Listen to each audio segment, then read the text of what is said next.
Hello everybody, welcome to AP's presentation of data structure। तो आज हम लोग कुछ बेसिक्स पॉइंट बात करेंगे, कुछ हम लोग इंट्रोडक्शन पहले कर लेंगे। कुछ बेसिक्स बात है जैसे कि हम लोग का डाटा होता है। डाटा होता है क्या कि data is the basic fact और entity that is utilized in calculation और मैनिपुलेशन। तो डाटा का कुछ एक बेसिक फैक्ट होता है डाटा में, और उसको एंटिटीज कहते हैं जो हम लोग यूटिलाइज करते हैं हम लोग के कंप्यूटर वर्ल्ड में, उसको कैलकुलेट करने के लिए या मैनिपुलेट करने के लिए। क्योंकि अभी हमने जो डाटा स्ट्रक्चर पढ़ेंगे उसमें डाटा का ही यूज होगा कि उसको किस तरह से, किस मेथड से उस डाटा को यूज करेंगे तो हम लोग उसको स्ट्रक्चर देंगे। तो उसी टोटल चीज को हम लोग डाटा स्ट्रक्चर में हम लोग पढ़ने वाले हैं। तो बेसिकली यहाँ पे दो टाइप्स ऑफ डाटा होते हैं। डाटा एक होता है न्यूमेरिकल डाटा, दूसरा होता है अल्फा न्यूमेरिकल डाटा।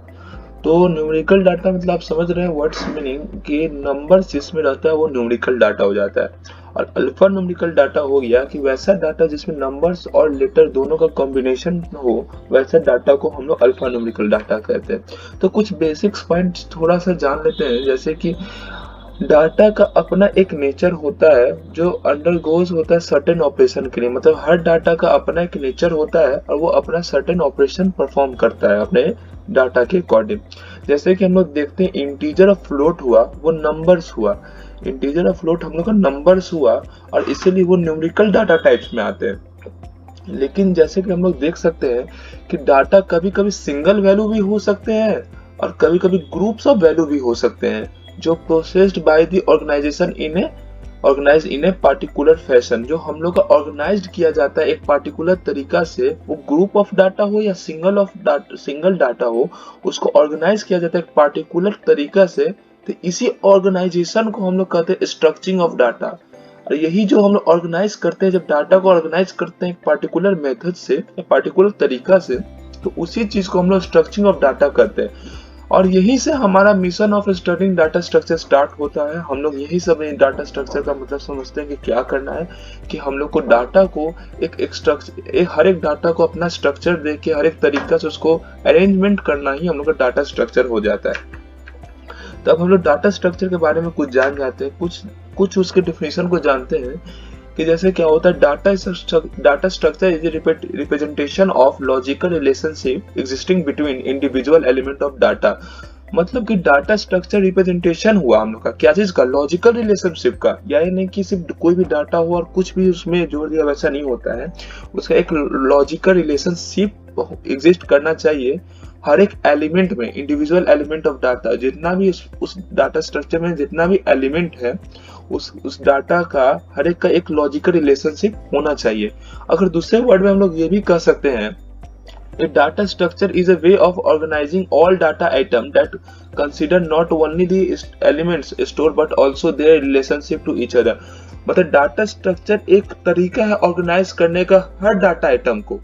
हर एक डाटा आइटम को ऑर्गेनाइज करने का तरीका होता है that consider not only element, जिसमें सिर्फ एलिमेंट नहीं हो, सिर्फ एलिमेंट स्टोर नहीं हो, बल्कि उसमें ये भी दिखे कि उसका रिलेशनशिप क्या है एक दूसरे से।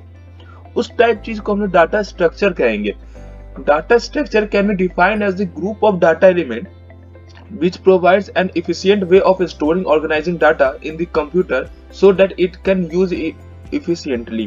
तो हम लोग का यही बात जो ओवरऑल कहना चाह रहे थे कि यही बात हुआ कि डाटा स्ट्रक्चर को इस तरह से भी डिफाइन कर सकते हैं कि ग्रुप ऑफ डाटा एलिमेंट है जो which provide an efficient way of storing, जो हम लोग सही तरीका बताता है स्टोर करने का और ऑर्गेनाइज करने का डाटा को कंप्यूटर में, और उसको ताकि हम लोग सही इफिशिएंटली यूज कर सके।